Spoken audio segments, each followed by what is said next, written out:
আসসালামু আলাইকুম। আমি সহক প্রধান। আজ একটা নতুন এক্সপেরিমেন্ট দেখব। এক্সপেরিমেন্টটা হলো কপি কল বা পলির সাহায্যে ভার তোলা। আমরা এই সিনারিওতে বা এখানে আমরা তিনটা কপি কল দেখতে পাচ্ছি।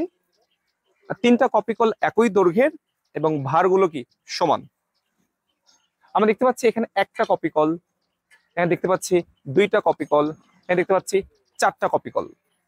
তাহলে কপি কলের সংখ্যা যদি কম হয় ভার তুলতে বেশি কষ্ট হয়, আর কপি কলের সংখ্যা যদি বেশি হয় ভার তুলতে কি কষ্ট কম হয়।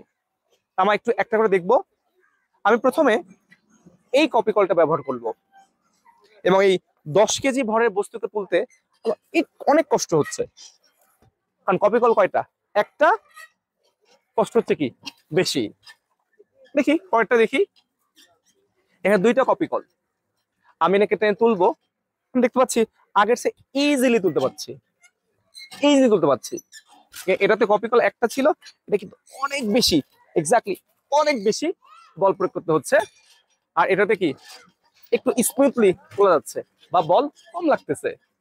আর এখানে চারটা কপি কল, আমি যদি একটু বল দেই, একটু, জাস্ট একটু একটু একটু, মানে আমি কোনো বলই দিচ্ছি না, মনে হচ্ছে আমি একটু বল দিলে উঠে যাচ্ছে। আর এটাতে তার চেয়ে বেশি, এক্স্যাক্টলি এটাতে সবচেয়ে বেশি। আর এই কপি কল কিন্তু ক্রেনে ইউজ করা হয়। যে ক্রেনে কপি কল বেশি থাকে সেই ক্রেনের সাহায্যে ভর তোলা কি খুবই সহজ। এটা আমাদের বাস্তব এক্সপেরিমেন্টে কাজে লাগবে। ক্রেনে আমরা এই কপি কল ব্যবহার করতে পারি। Thank you.